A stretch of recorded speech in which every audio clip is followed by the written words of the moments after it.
Yes. All right. We're gonna get started here. This is the first of these that I'm recording. This is going to be Other Ink Thursday. So welcome Ooh, to Other Ink Thursday. I got Graham Gentz here, and Graham has written something that Wet Ink Games didn't publish. That's why it's Other Ink. So that's right. Graham, Yeah, welcome to I'm my happy to announce Wild Skies yeah. Edition 2. Um, it'll take the adventures of iconic characters like Captain Conyer, and what we're going for Edition 2, because Tailspin and DuckTales are such a inspiration. This is going to be Dovetails. So that's the subtitle of Edition 2. It's going to be alt history. You're going to be leaping around, finding stuff. Obviously, the lovers of wedding games love history, so what if we just mess around a little bit? We're So animals, like but a also what if the Cold War was this? Or leaping what if around different like conflicts? Quantum Leap style. Yeah, Quantum Leap had like more like sliders, to be honest. You go Okay, to a like sliders. an alternate timeline, and then you get to kind of luxuriate in that. I think that's why people love history, is because they like stories and playing what if. So why not just be part of Captain Conyers' crew and go to a time and place in an alternate history? That's Wild Skies Edition 2, coming soon, Dovetails. All right. We'll put the link in the description of this video. But in the meantime, I'm here to have you talk about what actually was just released not too Oh, long okay. Oh, ago. yeah, yeah, yeah. That makes more sense. It makes more I sense don't that want way. to jump the gun. Um, Usually you save the surprise announcements for the end, so people have to watch the interview. well, I mean, as a that's true. That's true. But from my time as a journalist, they teach you the inverted pyramid, which you You have also to don't do want the to most bury the important lead, stuff up right? front. What? The You lead, also don't yes, want the to lead. you don't want to bury the lead. You don't want to bury the lead. People have been asking about why there have been so much parrot content on the Discord, but they're crying out for Have more, they? is the Have thing. they? There's a lot of why, Graham, why, and please more. Okay. So that's Right. it. It's Captain Conyer. He's All ready right. to go. So again, I appreciate your efforts and I look forward to it when that comes out. But we want to talk about Under the Autumn Strangely, which did Yes. just come out. And I've read it. I think it looks pretty great as a book. I think it's an interesting storytelling system. I think you've done some very you have a system that I've not encountered before, and then you explain it well, and then you give an example, and it's like, oh, I know how to play this game. So I think it's a well written zine, and I know Ryan Kahn did the layout, and so I think it looks gorgeous. So there's lots of things I want to talk about. I want to talk about the art because it's like found art or public domain, researched art. I want to talk about where all that came from. I want to talk about kind of the system, your inspirations, that kind of stuff. So, but first, before any of that, because I haven't interviewed you before, although we've I don't know, gathered around the we've done this business a bit, but like We have. I haven't interviewed you, so I always like to know what's your route into role playing games. Like, is this a like dyed in the wool kind of thing? Is this a like recent discovery for you? How do you get into doing role playing games? Yeah. So, I think the real answer is the origins of like being a very imaginative child. Um, Obsessing over stories and characters, and then once I taught myself to read, it was a superpower, and you could do anything you wanted. And every game was an extension of pretend. If you were running around in the woods, and picking up things and imagining, or if I was alone in my room, or if I was with friends. Um, and the first role playing games that I found were all video games.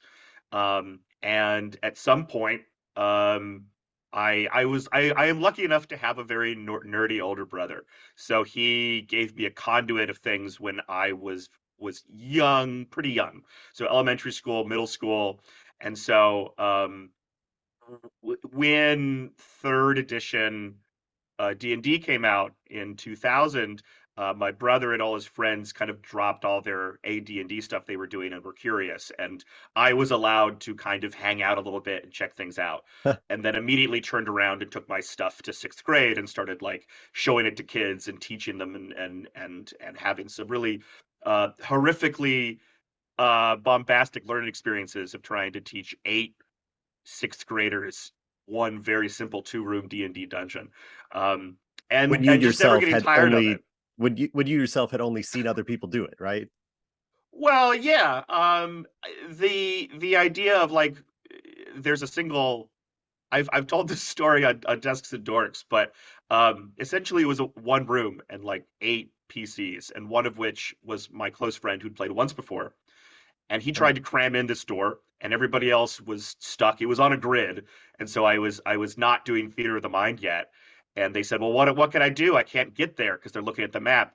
And I shrugged and said, "I don't know, like a strength check, like push him out of the way." So for the next 30 minutes, that's all the kids did was roll strength checks and grab each other by the characters' backs of their necks and throw them over one another.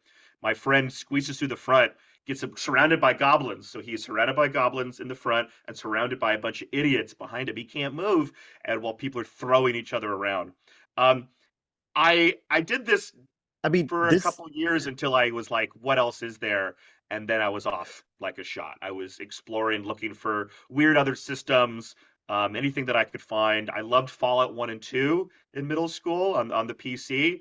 And so there was somebody who loved it more than me that translated it. I know it's based on GURPS, but somebody literally took the Fallout system and made it a pen and paper system. And so I did sleepovers with my friends and made two CDs, one of the Trigun soundtrack, one of the Fallout soundtrack, and his dad had one of those 100 CD stereos in the living room. Very, very posh, I know. And I would DM for this game with a remote in one hand, switching between songs because I had memorized the track lists for it. Um, oh, that's it's that it's sounds just been pretty a cool. journey. Yeah, I'm an experimenter, and I'm intensely curious. Um, and when I started writing and producing plays, like it was all kind of part of the same thing. Yeah, yeah. Um, Because I knew you had done theater stuff, so it's like, yeah, does this come from theater? But theater actually comes from these sort of like middle school experiences of like yeah, storytelling and managing managing a disgruntled cast and that kind of stuff. And so then it's sort of like almost loops around, right? And like you're back to doing RPG stuff, or you've it's been continuous through, I guess. yeah. When we got our first home computer, like Windows 3.1, I made little books called Fred and Oscar, who were like mice. It was very like picture book. Drew pictures in paint and then would print them out. And I did theater in elementary school and middle school, like community theater stuff. I was in Sound of Music, and then by high school, I was like writing and directing shows. And it all kind of played into this creative work. I love reading books. I love the act of empathy. The acting and role playing is just their forms of intense studied empathy. Mm. People think about acting like it's lying. No, it's about understanding. It's about understanding a person and becoming that. And so that became really interesting to me. And when it became a level of my education where if you wanted to go into theater, you were making yourself a product. That's what happens when you go to school for it. They're like, what is your type? What is your thing? What are the parts you're going to play?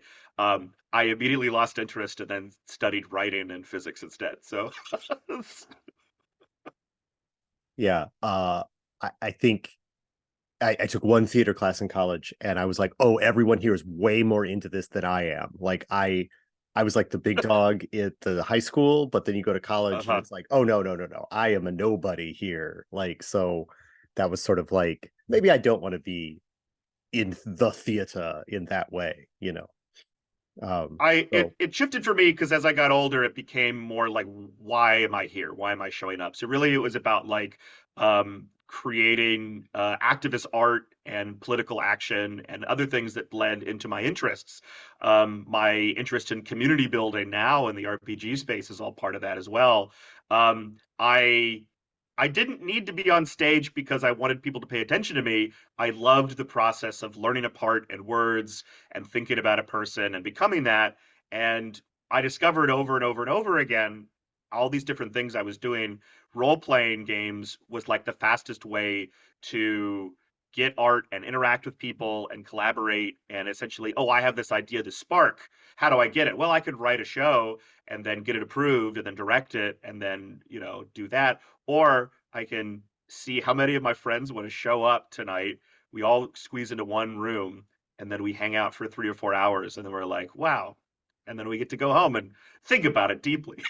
So pull some of these threads together, and how does this all Yeah. result in you writing from the autumn under the autumn strangely, right? Because I, Yeah, I think there's a strangely. lot of threads that you've mentioned that I think are evident in this little creepy storytelling scene.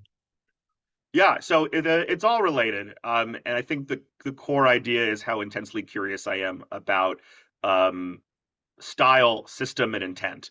So, what are role playing games and what are they doing? What are they trying to do? What do they do well? What do they not do well?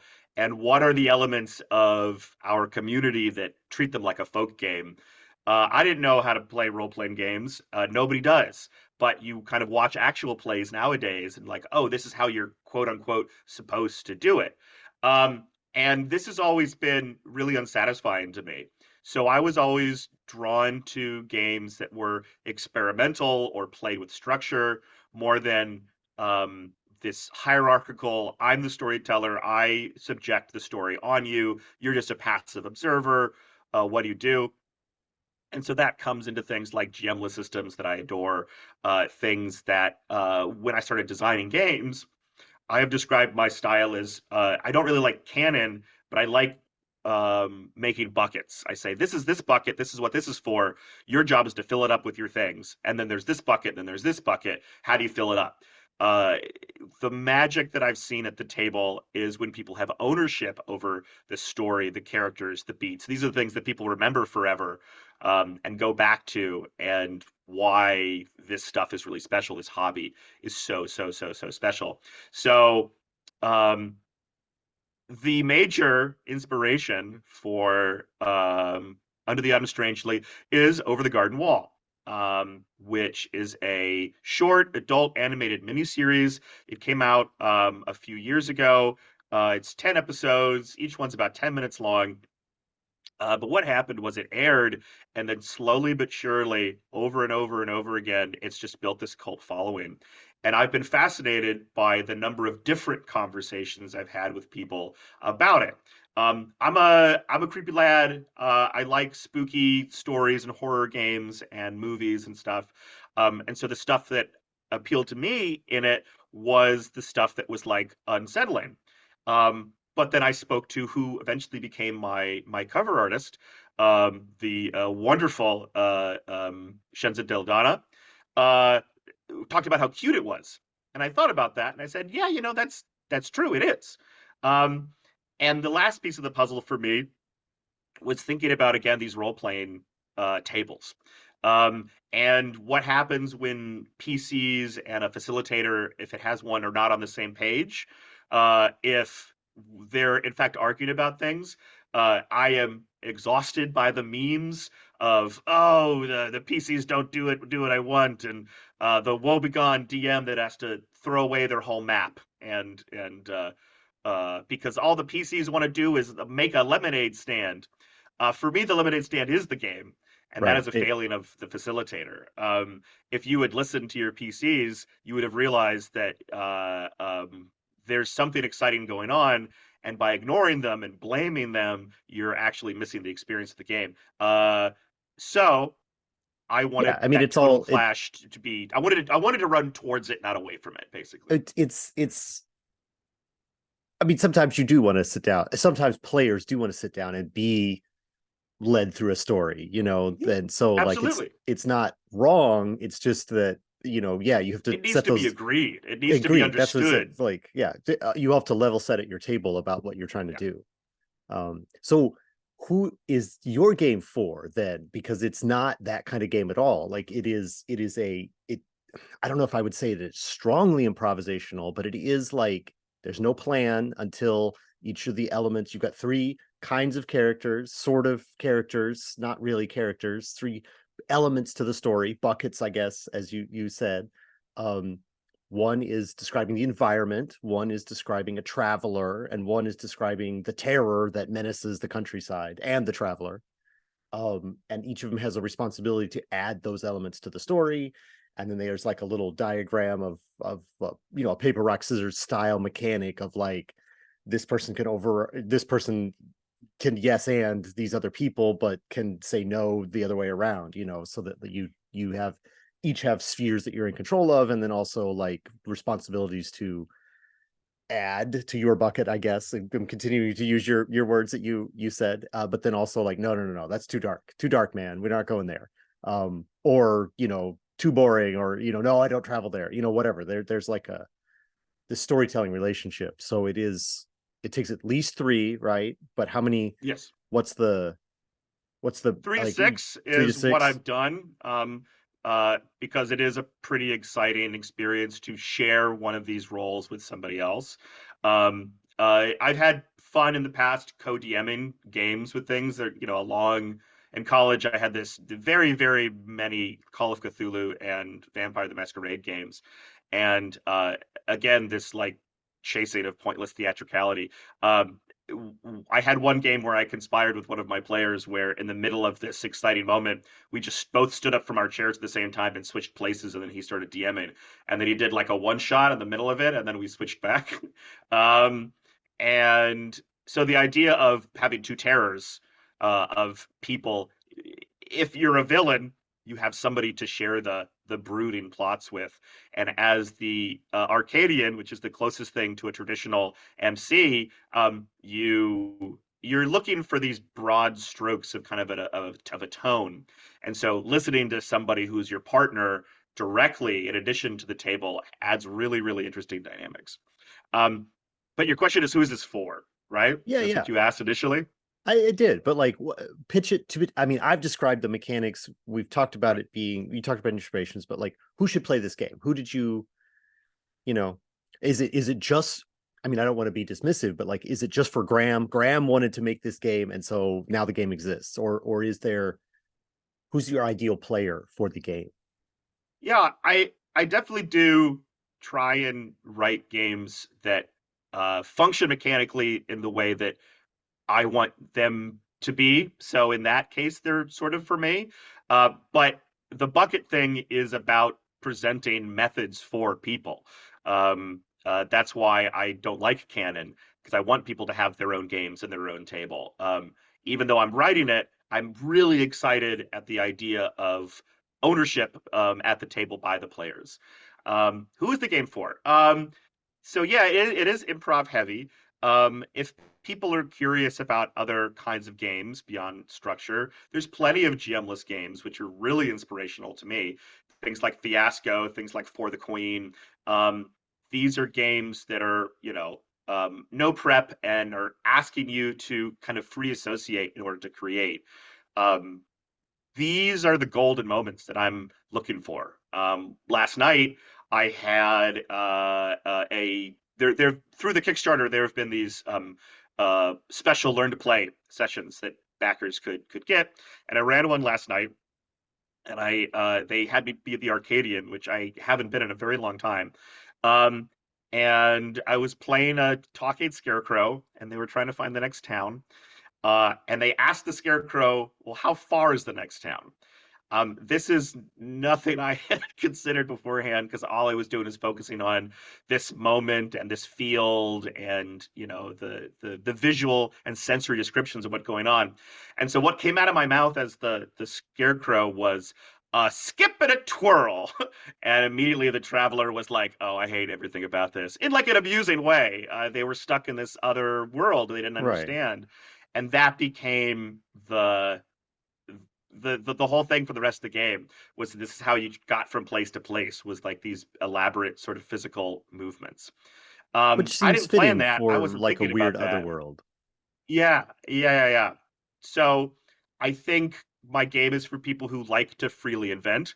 I think my game and games in general are for people who desire collaboration at the table, who, like me, want the hierarchy of facilitator and player to be really thin.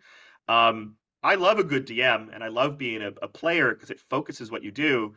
The thing in theater was I liked directing, but that taught me more about just being an actor because you got to focus. But then that got to teach me more about being a writer and writing the scripts that were there.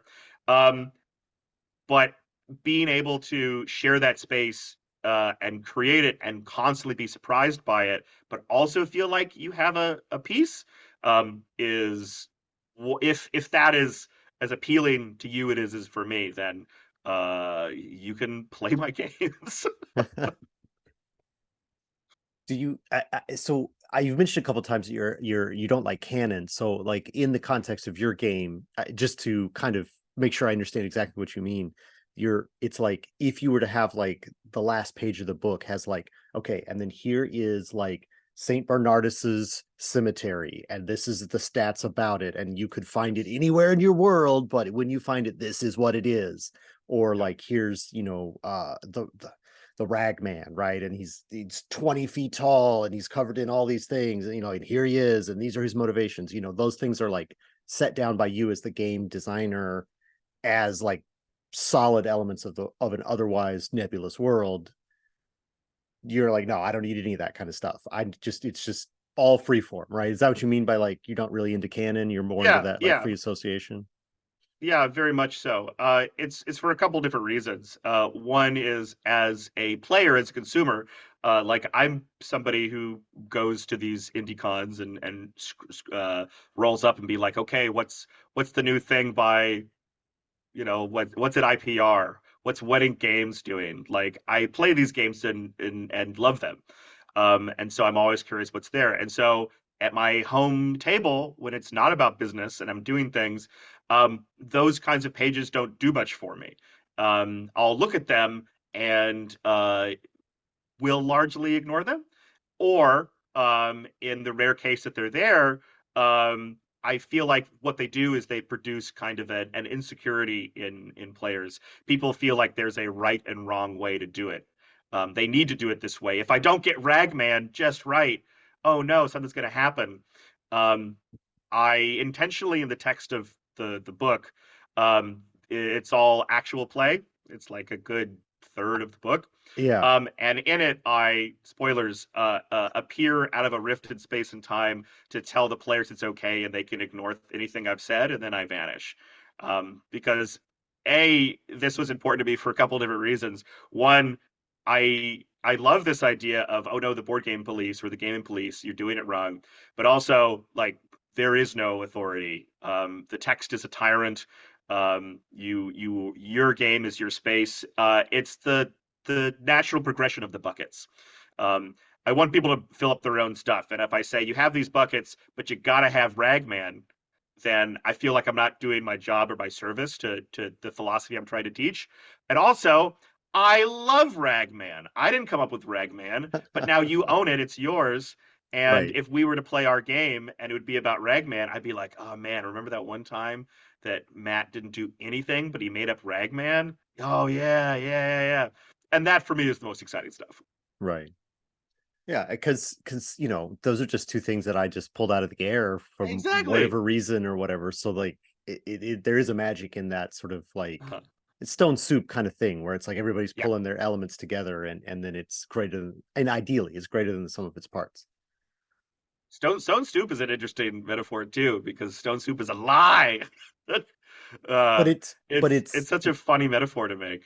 but it's like it's the something from nothing, right? Like it's the you do have to trick the players sometimes into, especially like you said, I think there's a modern, I don't know if it's always been this way, but like there is a lot of like players don't have confidence in themselves, so you have to trick them that like their contributions will be additive, not subtractive to the experience.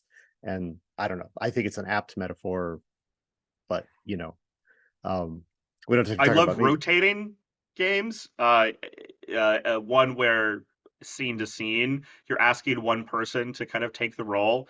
Um, uh, my game in the first level one anthology was in the tank, where you play a colony of algae trying to become sentient and stave off death.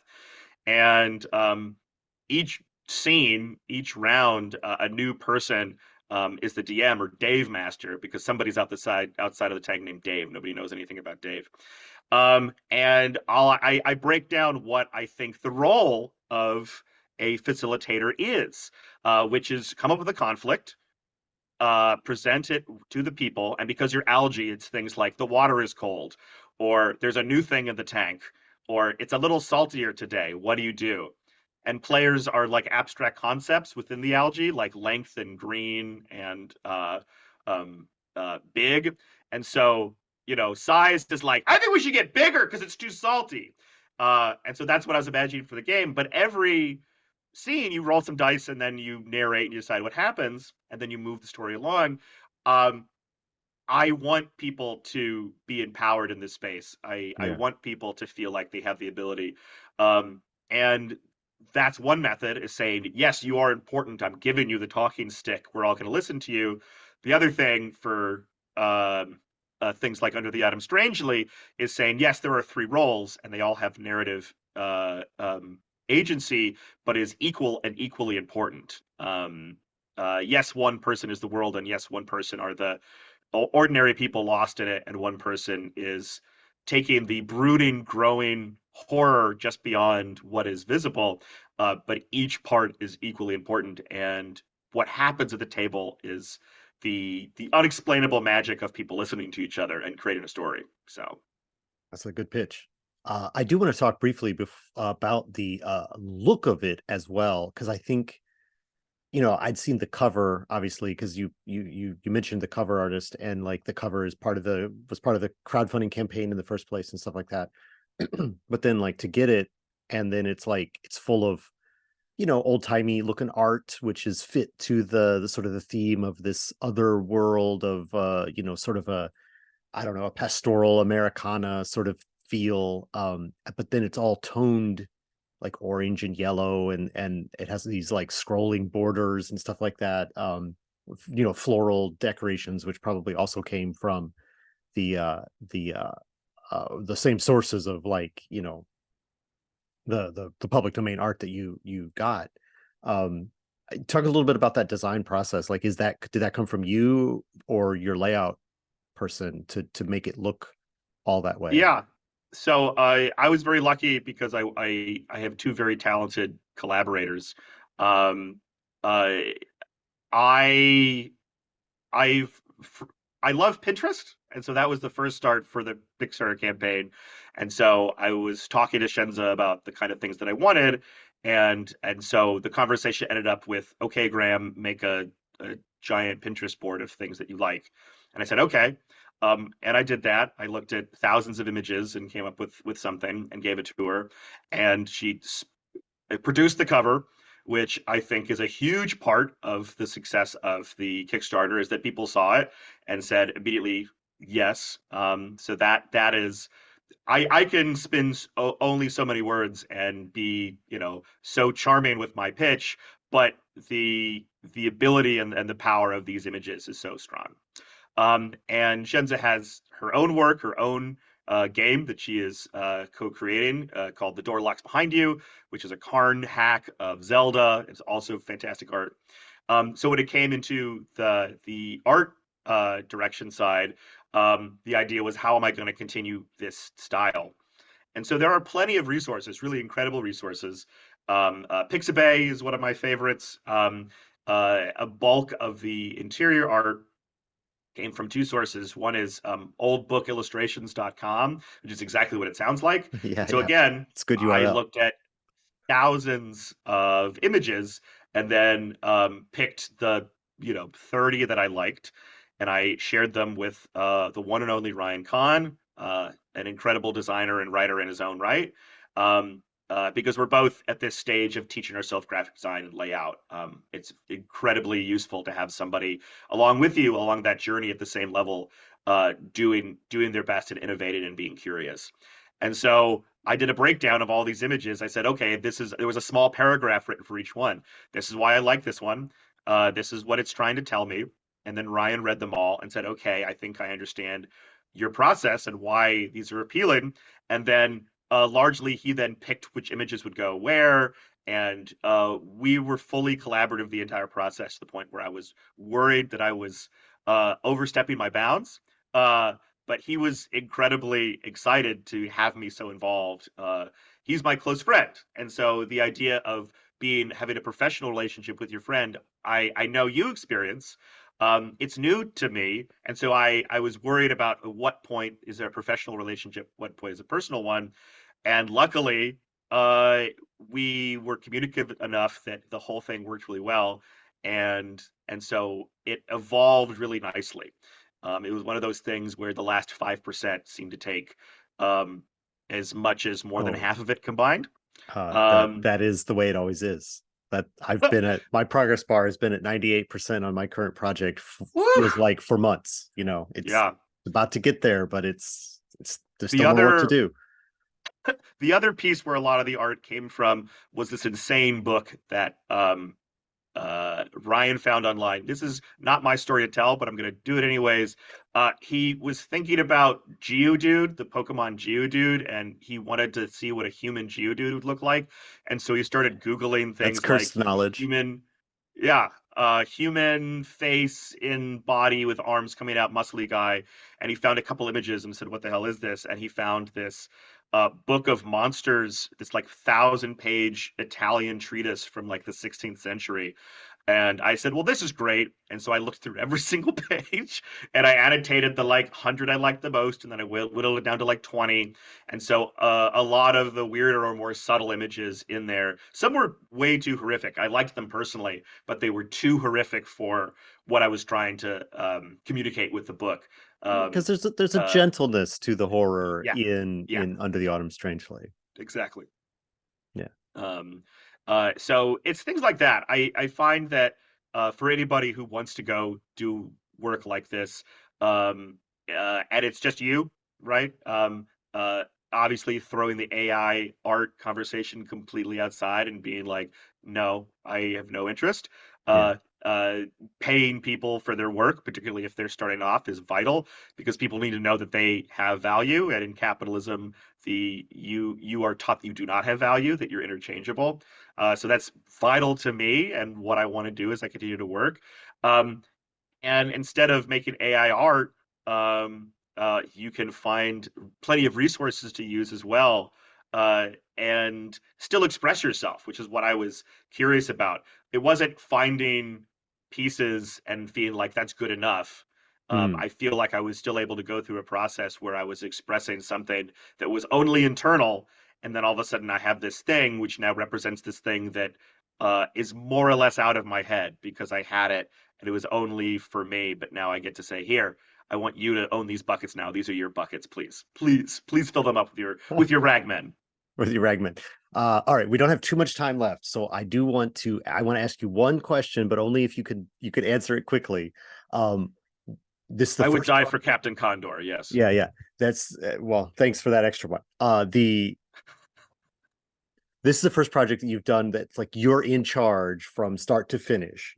So having now done one and it's out there and you're playing actual plays with your backers and stuff like that, what's something that you would like to go back in time like 16 months and tell Graham from then so that it would be easier to do again?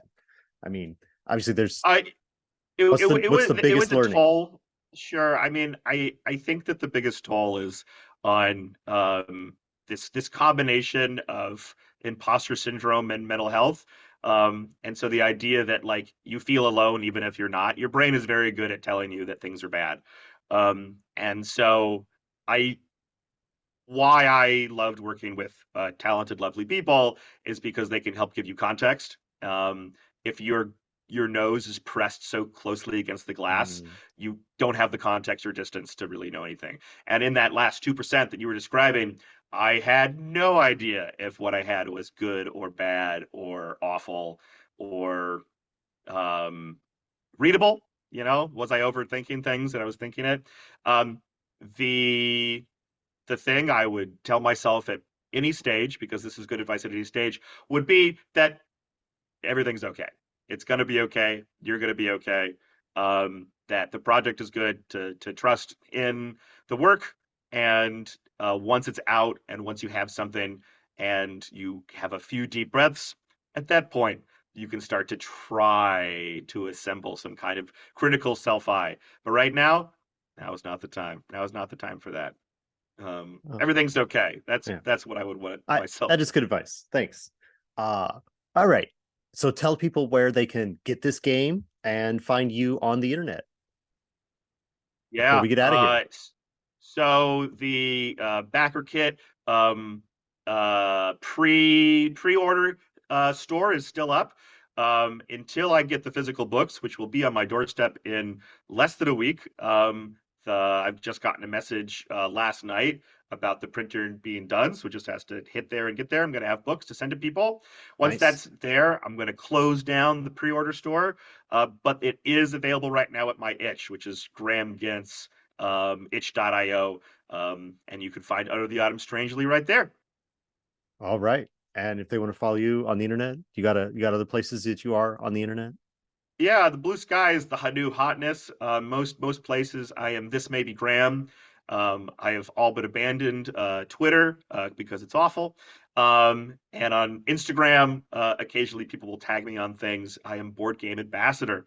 But come hang out on Blue Sky. Hopefully it'll be better. Who knows? Yeah, it's a new phase of the web 2.0, right? Yeah, that's right. Or are we on 3 already? I forget.